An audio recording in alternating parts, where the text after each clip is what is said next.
Did medieval women only stay inside their homes? Were they uneducated with no say in anything? The period between 500 CE and 1500 CE holds many secrets and surprisingly vibrant lives for women, often overlooked by simple stories. Number 9. Untrue fact: medieval women never traveled beyond their villages. It is a common picture people hold of women in medieval times living out their entire lives within the small confines of their birth village, rarely seeing a new face or a different landscape. This image suggests a static, isolated existence, where the world beyond the immediate vicinity was a mysterious, unreachable place. It paints a picture of women tethered to their hearts, their knowledge of the world limited to the local market and the nearest church. This idea often comes from a focus on the hardships and dangers of travel during the period, assuming that such perils would deter anyone, especially women, from venturing far from home. The notion that medieval society was largely immobile reinforces this perspective, making it seem improbable for women to embark on long journeys. However, a deeper look into the historical record reveals a dynamic and often mobile existence for women from all social strata, challenging the notion of their perpetual confinement. Many women, regardless of their social standing, moved for practical reasons. Peasant women, for instance, sometimes relocated to find work, especially during times of famine or disease that affected local labor markets. They might follow their families to new lands where opportunities for agricultural labor or domestic service were more promising. Marriage often necessitated movement, as brides frequently left their natal villages to join their husbands' communities, which could be dozens or even hundreds of miles away. Records from manorial courts sometimes show women petitioning for permission to leave a lord's land, indicating a desire or need to relocate.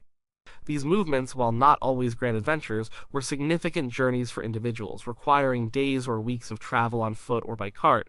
Noblewomen, in particular, were often highly mobile. When a noble daughter married, she would typically move to her husband's family estates, sometimes across kingdoms or vast territories. Eleanor of Aquitaine, for example, traveled extensively throughout France and England as queen, and even embarked on a crusade to the Holy Land in the mid-12th century, a journey of thousands of miles filled with considerable challenges.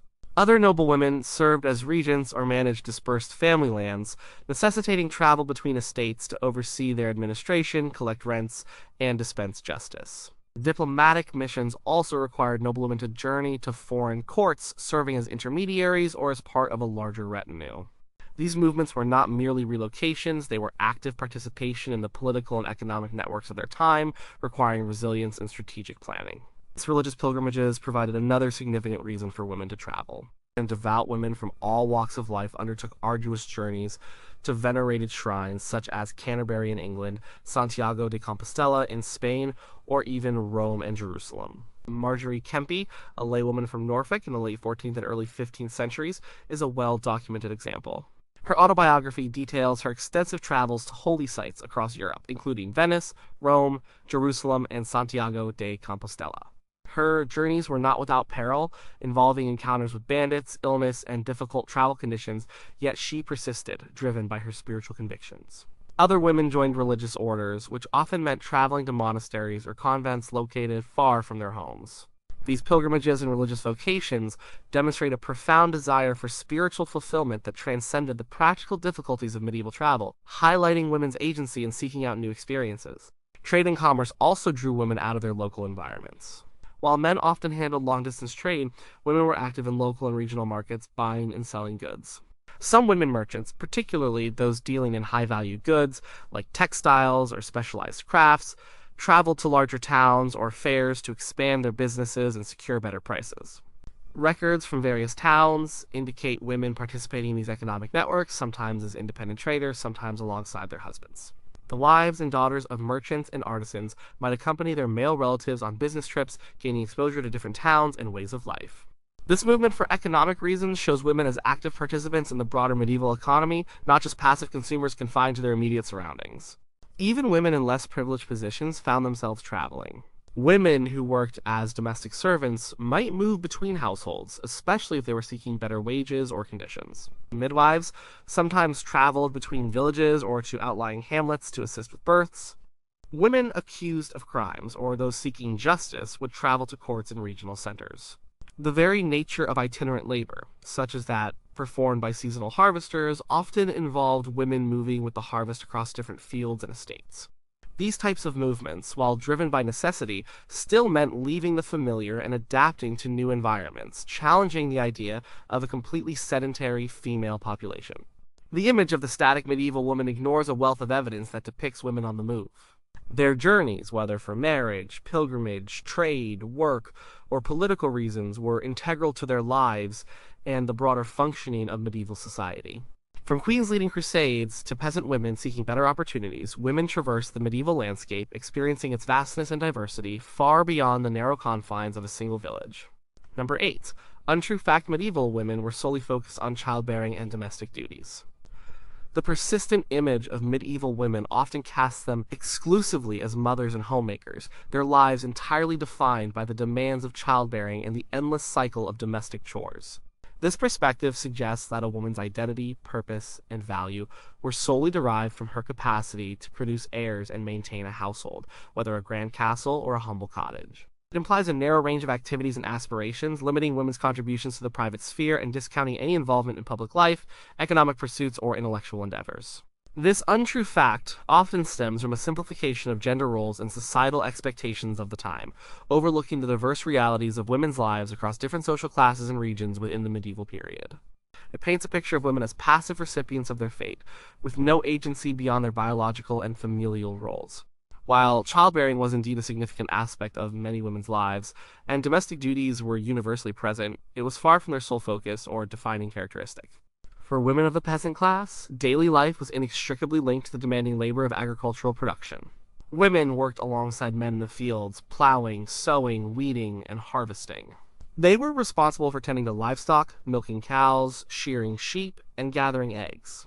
Beyond the fields, peasant women were often the primary caregivers for their families, but this role extended to managing the household economy, grinding grain, baking bread, brewing ale, preserving food, spinning wool into yarn, weaving cloth, and making clothes for the family. These tasks were not merely domestic chores, they were vital economic contributions that sustained the household and often generated surplus for sale or barter in local markets. A peasant woman's labor was essential for survival and prosperity, placing her at the heart of a productive economy. In urban centers, women were deeply involved in a wide array of trades and crafts. They worked as brewers, bakers, textile workers, mercers, innkeepers, and shopkeepers. Many women were members of guilds, organizations that regulated trades, and provided support to their members. For example, women in Paris were active in over 100 different crafts in the 13th century, including silk weaving, embroidering, and producing various luxury goods. They could own businesses, employ apprentices, and manage financial affairs.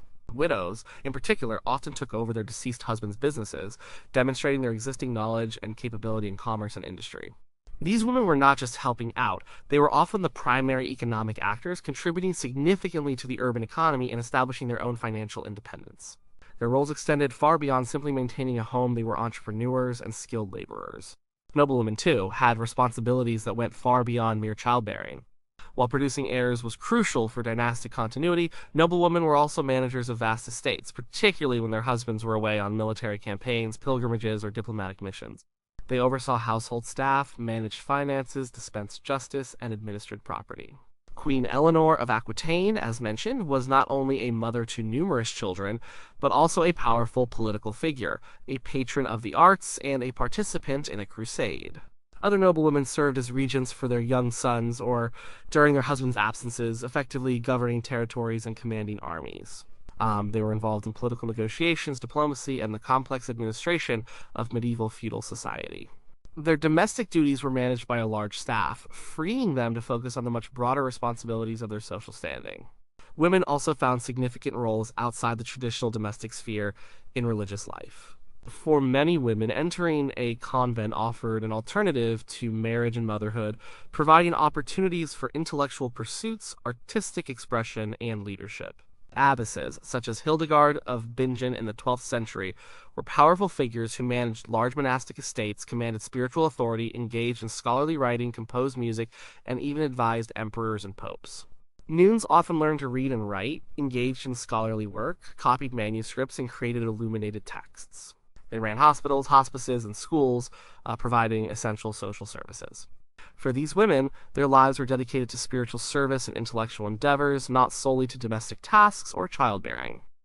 Even within the domestic sphere, the responsibilities were often far more complex than simple chores. Managing a medieval household, especially a large one, involved intricate planning, resource management, and supervision of numerous servants. This was a significant administrative role requiring skills in accounting, procurement, and personnel management. For example, household books from noble families detail the extensive inventories, expenditures, and logistical challenges that fell under the purview of the lady of the house. These were not merely duties, but serious managerial responsibilities essential to the smooth functioning of the household and its economic viability. The notion that medieval women were solely focused on childbearing and domestic duties significantly understates the breadth and depth of their contributions to medieval society. From the fields and workshops to the convents and courts, women were active, indispensable participants in the economic, social, political, and spiritual life of the period. Their roles were diverse and dynamic, reflecting a complex reality far removed from a singular narrow portrayal. Number 7. Untrue fact: medieval women were uneducated and illiterate. A persistent myth about medieval women is that they lived in an intellectual dark age, largely uneducated and almost universally illiterate. This image suggests that knowledge was a male domain, primarily confined to monasteries and universities, leaving women with no access to books, learning, or formal instruction. It implies that women's minds were not considered capable of or worthy of intellectual development, or that their roles in society did not require literacy. This misconception often arises from a generalization based on the lower literacy rates of the general population during the medieval period, applied broadly and incorrectly to all women. It ignores the significant evidence of female literacy and scholarship across various social strata and religious contexts. While it is true that formal schooling, as we understand it, was not widespread for the majority of the population, including men, during much of the medieval period, literacy and education were not exclusive to men. Access to education varied greatly depending on social class, geographical location, and religious affiliation. Many women, particularly those from the nobility and those in religious orders, received significant education. Noble women were frequently educated, sometimes to a very high standard. Their education was often provided by private tutors within their own households or by clergy. This education might include reading, writing, Latin, arithmetic, household management, religious instruction, and sometimes even the rudiments of law or state administration. For dynastic and political reasons, noble daughters were often trained to be able to manage large estates, serve as regents, or act as diplomatic agents, all of which benefited from literacy and intellectual training. For instance, the daughters of wealthy merchants and urban patricians were also often educated, particularly in the later medieval period, to assist with family businesses, which required bookkeeping and correspondence. Christine de Pizan, a prominent intellectual and writer of the late 14th and early 15th centuries, was a court scholar who earned a living through her writings. She was educated by her father, a court astrologer and physician, and became one of the first women to support herself solely through writing. Her works, including the Book of the City of Ladies, eloquently argued for the intellectual capacity and virtue of women, challenging prevailing misogynistic views. Convents were significant centers of learning for women.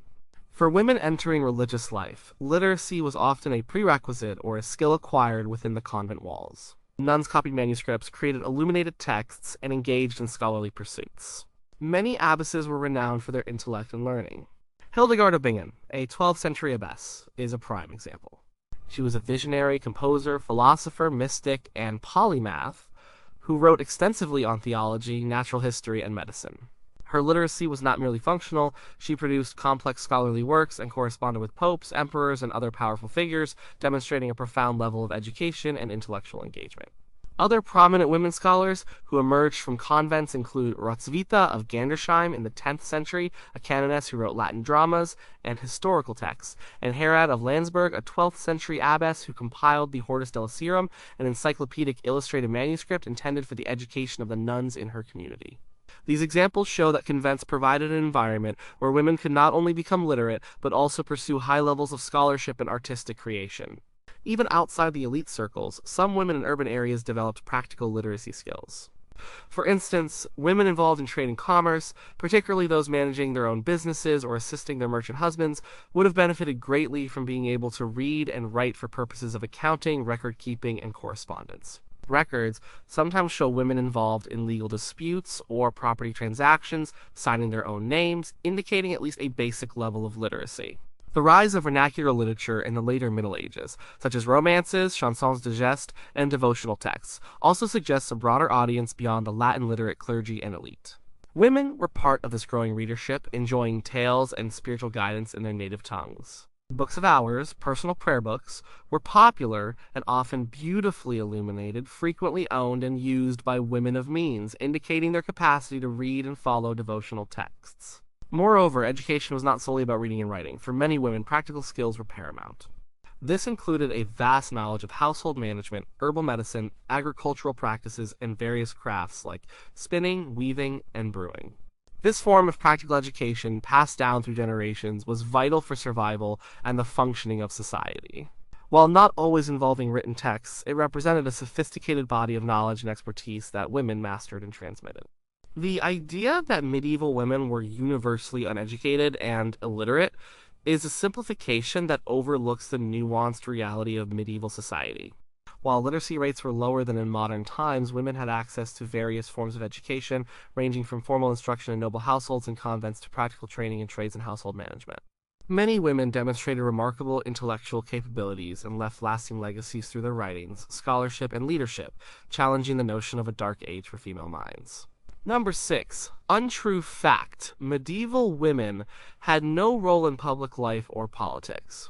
The common perception often suggests that medieval women were entirely excluded from public life and the realm of politics, relegated strictly to the domestic sphere. This viewpoint paints a picture of a society where decisions of state, law, and war were exclusively made by men, with women having no voice, influence, or power outside their immediate family circle. It implies a complete absence of female leadership, advocacy, or participation in the broader societal structures. This untrue fact often stems from a modern interpretation of public and private spheres, combined with a historical focus on male-dominated institutions like parliaments, courts, and armies, overlooking the varied and significant ways women exerted influence and authority in medieval society. Despite prevailing patriarchal norms, women frequently played crucial roles in public life and politics, often through their family connections, religious authority, or personal acumen. For noblewomen, marriage was often a strategic alliance that brought wealth, land, and political influence. As wives and mothers of rulers, they frequently acted as regents for their young sons or during their husbands' prolonged absences, such as during crusades or extended military campaigns. In these roles, they effectively governed territories, commanded armies, conducted diplomacy, oversaw justice, and managed complex political landscapes. Queen Blanche of Castile, mother of Louis IX of France, served as regent for her son for many years in the 13th century. She was a formidable politician, successfully quelling rebellions, negotiating treaties, and ensuring stability during a challenging period. Her political prowess was undeniable, extending her influence far beyond the traditional domestic confines. Empresses and queens consort often held significant informal power and influence. They could be advisors to their husbands, patrons of arts and learning, and figures around whom political factions coalesced. Eleanor of Aquitaine, as previously mentioned, was not merely a queen but a powerful political figure in her own right. She ruled her vast duchy of Aquitaine, participated in a crusade, was imprisoned for her political activities, and later played a significant role in the reigns of her sons, including Richard the Lionheart and King John. Her life demonstrates a profound and active engagement in the highest levels of medieval politics. Other examples include Isabella of France, who orchestrated the deposition of her husband Edward II of England, and Margaret of Anjou, who played a leading role in the Wars of the Roses. Women also held direct authority as feudal lords or landowners, particularly if they were heiresses with no male heirs, or if their husbands died without issue. They managed their own estates, collected rents, held courts, and exercised the same rights and responsibilities as male lords. The Domesday Book, compiled in 1086, lists numerous women landowners in England. These women were not just passive title holders, they actively administered their lands, made economic decisions, and participated in the feudal hierarchy. In religious life, abbesses wielded considerable spiritual, economic, and sometimes political power. Abbesses like Hildegard of Bingen not only managed vast monastic estates, but also corresponded with popes, emperors, and kings, offering advice and critiques. They participated in church councils and played a role in shaping religious thought and practice. These women held positions of authority that extended beyond their convent walls, influencing wider ecclesiastical and secular affairs. In urban centers, women were active in economic and social public life. Women were members of guilds, sometimes even leading them, which gave them a voice in economic regulation and social welfare. They operated businesses, paid taxes, and sometimes participated in town governance through their families or as heads of households. For instance, women were often central to the running of markets, which were vital public spaces where economic transactions and social interactions intertwined. They were not just consumers, but active participants in the marketplace. Records from medieval towns show women involved in legal disputes, bringing cases to court, defending themselves, and witnessing documents, indicating their engagement with the legal system and public institutions. Even women of lower social standing could exert influence in public life through various means. Village women participated in communal decision-making processes, particularly those related to agricultural practices or local customs. They might bring petitions to lords or local officials, and their collective voice could sometimes affect change. Women were also active participants in popular uprisings and protests, demonstrating their ability to mobilize and demand political or economic rights, such as during the peasant revolts in England and France. The idea that medieval women were confined solely to the domestic sphere and had no role in public life or politics is a significant oversimplification. From queens and abbesses wielding immense power to urban businesswomen and peasant women participating in communal life, women were active, influential, and often powerful agents in the political, economic, and social fabric of medieval society. Their involvement took many forms, often different from male participation but no less significant. Number 5, untrue fact: medieval women were always subservient and silent. A widespread belief portrays medieval women as uniformly subservient and silent, meekly accepting their subordinate roles without question or challenge. This image depicts women as passive figures, completely dominated by male authority, with no individual voice, agency, or capacity for self-expression. It suggests a homogeneous experience of oppression, where women were incapable of standing up for themselves or influencing the world around them. This untrue fact often arises from a misinterpretation of societal hierarchies and gender norms of the time, conflating theoretical ideals of female submission with the diverse and often defiant realities of women's lives. It ignores the numerous examples of women who asserted their will, expressed strong opinions, and actively shaped their circumstances. While medieval society was undeniably patriarchal, and women were often expected to defer to male authority in many contexts, this expectation did not translate into universal subservience or silence.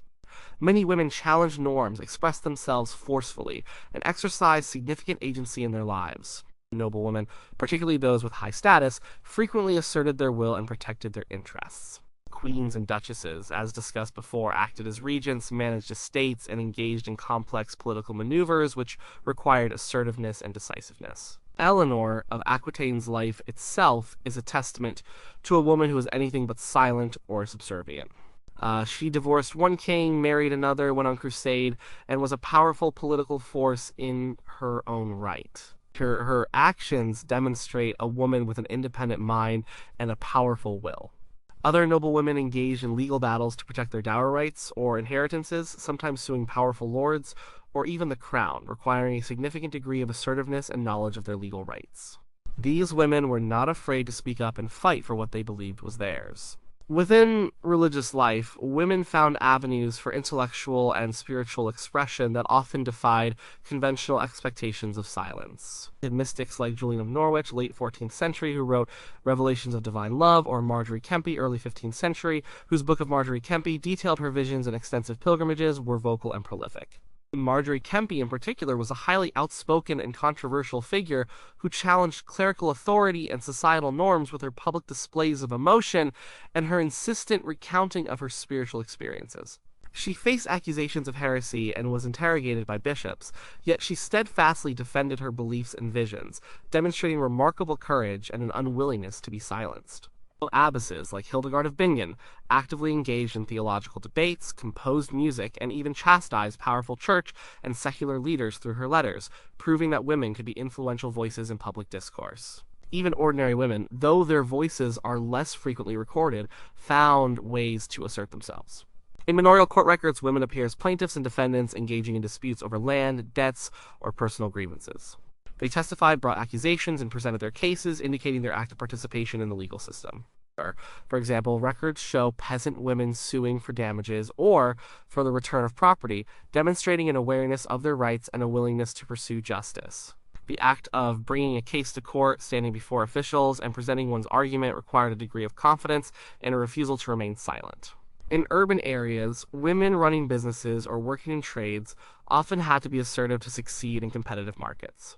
They negotiated prices, dealt with suppliers and customers, and managed apprentices and employees.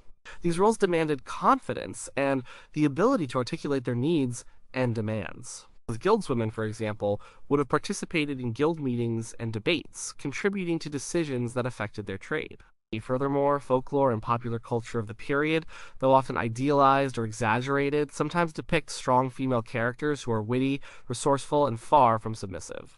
Tales of clever maidens outwitting male antagonists or wives asserting control over their household suggest a cultural recognition of female agency and intelligence, even if these were presented in fictionalized forms. The idea of medieval women being uniformly subservient and silent is a gross simplification.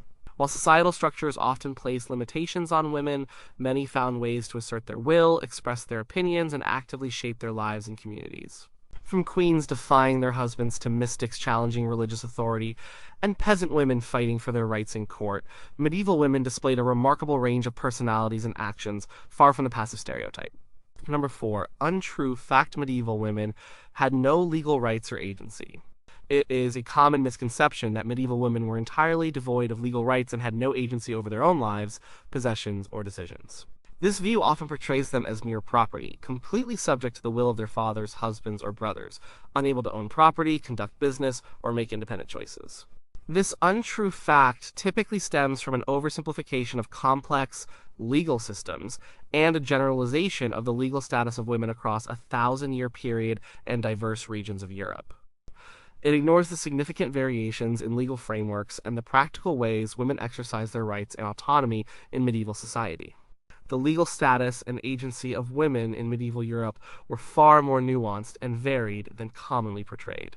While certain legal doctrines and social customs did place restrictions on women, particularly married women, numerous rights and opportunities existed for women to exercise agency, especially depending on their marital status, social class, and geographical location. Single women, including unmarried daughters and widows, generally held more legal rights than married women.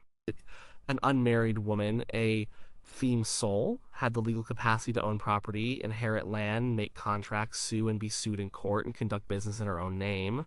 She could buy and sell goods, enter into apprenticeships, and generally manage her own financial affairs without the consent of a male guardian. Widows, in particular, often regained a significant degree of legal and economic independence. They usually inherited a dower portion of their husband's estate, typically 1/3 of his property, which they could control and manage. Many widows continued their deceased husband's businesses, becoming independent entrepreneurs and property owners. Records from towns like London show numerous women operating shops, inns, and various crafts as independent businesswomen after the death of their husbands. This demonstrates not only their legal right to do so, but also their practical agency in economic life. For married women, the legal situation was more complex, particularly under common law systems like that in England, where the legal identity of a wife feme covert was largely subsumed under that of her husband. However, even under coverture, women retained certain protections and rights. For example, a husband could not usually alienate his wife's dowry or dower property without her consent. Women could also appear in court to defend their property rights or to pursue grievances. In some urban contexts, particularly those influenced by civil law or local customs, married women had greater legal capacity. For example, in many Italian city-states and parts of France, married women retained more control over their dowries and could engage in certain business activities independently. The legal systems in these areas often recognized women's separate property rights and allowed them to make contracts or manage businesses, especially if their husbands were absent or incapacitated. Women were also active participants in the legal system. They appeared in courts as plaintiffs, defendants, and witnesses. Manorial court rolls, for instance, are full of records of women suing for debts, land disputes, or physical assault. They brought cases against men and women alike, demonstrating their ability to seek justice and assert their rights through legal channels. The act of bringing a lawsuit or defending oneself in court required agency, an understanding of legal procedures, and a willingness to confront others publicly. Beyond formal legal rights, women exercised agency in countless practical ways. They made wills, directing the distribution of their property, making bequests to family, friends, or charitable institutions. These wills often reveal women making conscious choices about their legacies and demonstrating control over their accumulated wealth. Women also played significant roles in household management, which, as previously discussed, often involved complex financial and administrative decisions. For noblewomen, this meant managing vast estates, overseeing large staffs, and ensuring the economic viability of their households. Their decisions had real economic and social consequences, reflecting their agency in the domestic sphere. Furthermore, women made critical choices about their lives, such as whether to marry, whom to marry though often arranged, some degree of consent or resistance was possible, or whether to enter a religious order. For many women, choosing a monastic life was a deliberate decision to pursue intellectual and spiritual fulfillment, often granting them more autonomy and leadership opportunities than marriage. These choices, while framed by societal expectations, still represented personal agency in shaping their destinies. The notion that medieval women had no legal rights or agency is a vast oversimplification. While legal frameworks and social customs often constrain their choices, women possessed and exercised a range of legal rights, particularly as single women and widows.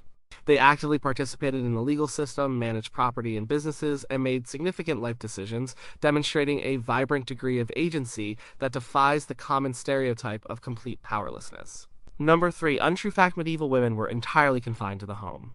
A deeply entrenched image of medieval women is that they were solely confined to the domestic sphere, their lives unfolding entirely within the walls of their homes, be it a castle, a manor, or a humble cottage. This portrayal suggests that women rarely ventured outside, their daily activities limited to household chores, child-rearing, and textile production, with no involvement in the bustling world of public life, commerce, or agriculture. This untrue fact often stems from a romanticized or simplified view of traditional gender roles, overlooking the vast majority of women's lives and the economic realities that necessitated their presence and labor in many different settings beyond the household walls. It fails to account for the diverse occupations and social interactions that drew women into the public spaces of medieval society. The reality of medieval women's lives was far from being confined to the home. For the vast majority of the population, especially peasant women, the idea of being confined to the home was an economic impossibility. Their survival depended on their active participation in agricultural labor. Peasant women worked tirelessly in the fields, alongside men, performing tasks such as planting, weeding, harvesting crops like grain and hay, and tending to livestock. They carried water, gathered firewood, processed food, and cared for animals. Their work was physically demanding and took place outdoors, in the communal fields of the village, not just within their individual dwellings. Their labor was indispensable to the family's survival and the broader agrarian economy. In towns and cities, women were highly visible and active participants in the public economic life. They ran shops, stalls, and markets, and acted as street vendors, selling a wide variety of goods, including ale, bread, vegetables, and crafted items. Women were frequently innkeepers, tavern keepers, and midwives, professions that by their very nature required constant interaction with the public. They worked as domestic servants in other households, which meant leaving their own homes daily to perform their duties. Many women were skilled craftswomen operating workshops, often attached to their homes, but certainly open to customers and located within the bustling streets of urban centers. For example, women were prominent in the textile industry, not only spinning and weaving at home, but also working in communal fulling mills or selling their wares in public markets. Women also moved freely through public spaces for social, religious, and communal purposes. They attended church services, visited neighbors, participated in communal celebrations, and engaged in local gossip and networking. Pilgrimages, as discussed earlier, took women far from their homes for spiritual journeys that could last for months or even years. These pilgrimages often involved travel through public roads, staying in inns, and interacting with diverse groups of people. For example, records of Marjorie Kempy's travels show her moving through towns, interacting with merchants, pilgrims, and church officials, all in public settings. And noblewomen, while often having large household staff who managed domestic chores, were far from confined. They traveled between their various estates, attended court, went on diplomatic missions, and visited other noble families for social and political reasons. They often oversaw vast landholdings and managed their properties, which sometimes required them to be physically present in different locations. Hunting, falconry, and other outdoor aristocratic pursuits also took noble women out of their castles and into the open countryside. Queens and duchesses hosted public feasts, received petitioners, and participated in ceremonial events that were inherently public in nature. Even within the walls of a castle or manor, the hum was a complex and busy place, often bustling with servants, guests, and various activities that blurred the lines between private and public. The great hall of the castle, for instance, served as a communal dining area, a court of justice, and a reception space, all public functions managed by the lady of the house. The notion of medieval women being confined to the home is a gross simplification that ignores the economic necessities, social customs, and diverse occupations that required women to be active and visible participants in public life. From the fields and markets to pilgrimage routes and noble courts, medieval women moved through and shaped the world around them, far beyond the narrow confines of a domestic sphere. Number 2. Untrue fact: medieval women had no access to medical care and died young. A common and often grim portrayal of medieval women suggests they lived short, brutal lives, largely devoid of any effective medical care, leading to widespread premature death, especially during childbirth. This untrue fact evokes an image of constant suffering, with women succumbing easily to illness or the perils of childbearing, with little to no hope of successful treatment or longevity. It implies a complete absence of medical knowledge, practices, or support for women's health, painting a picture of universal vulnerability and a high likelihood of early demise. This perspective often sensationalizes the real challenges of medieval medicine and generalizes high mortality rates, overlooking the existence of various forms of healthcare, traditional knowledge, and the reality of women living long lives. While medieval life presented significant health challenges and mortality rates were indeed higher than in modern times, especially for infants and children, it is inaccurate to state that women had no access to medical care or that they all died young. Medieval society had a range of medical practitioners and healing practices, and many women lived to old age. Medical care in the Middle Ages was a multifaceted landscape involving various practitioners and approaches. For the vast majority of people, informal care within the family or community was the primary form of healthcare. The women themselves were often the primary caregivers within the household, possessing extensive knowledge of herbal remedies, first aid, and nursing. They were responsible for tending to the sick, preparing medicines from local plants, and providing comfort. This traditional knowledge, passed down through generations, formed a vital part of medieval healthcare, particularly for women. Her midwives were indispensable and highly respected figures in every community. They were skilled practitioners who attended births, provided prenatal and postnatal care, and offered advice on women's health. Their knowledge was practical and based on experience, and they often performed minor surgical procedures or dealt with complications. Midwifery was an exclusively female profession, and these women were critical for the health and survival of mothers and infants. While childbirth was inherently risky, the presence of experienced midwives certainly improved outcomes for many women. Records and legal documents often mention midwives, highlighting their recognized and valued role in society.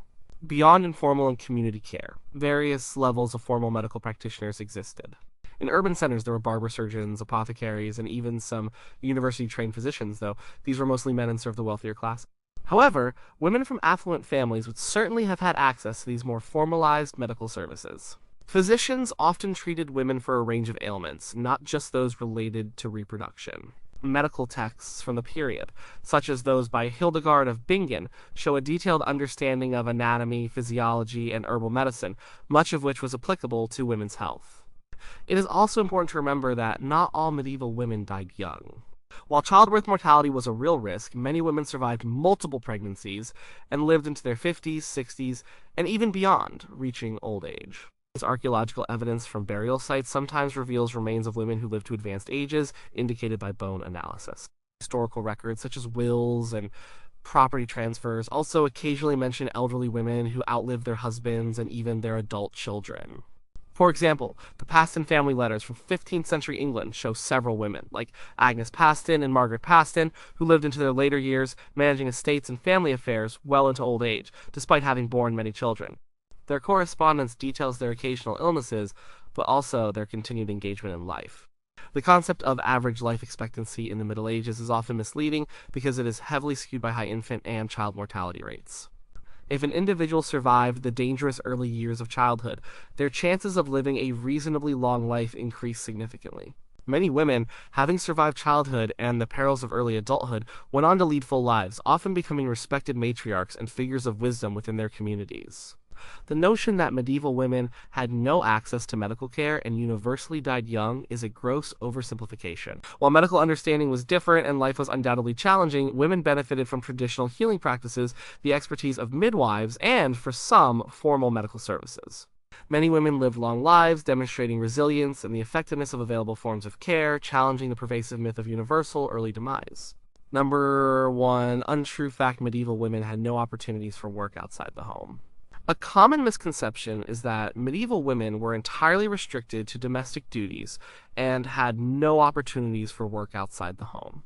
This untrue fact suggests a society where all productive labor, particularly anything that generated income or involved public interaction, was exclusively the domain of men. It paints a picture of women as economically dependent, with no scope for independent earnings or professional careers, thus limiting their lives to the roles of wife, mother, and homemaker.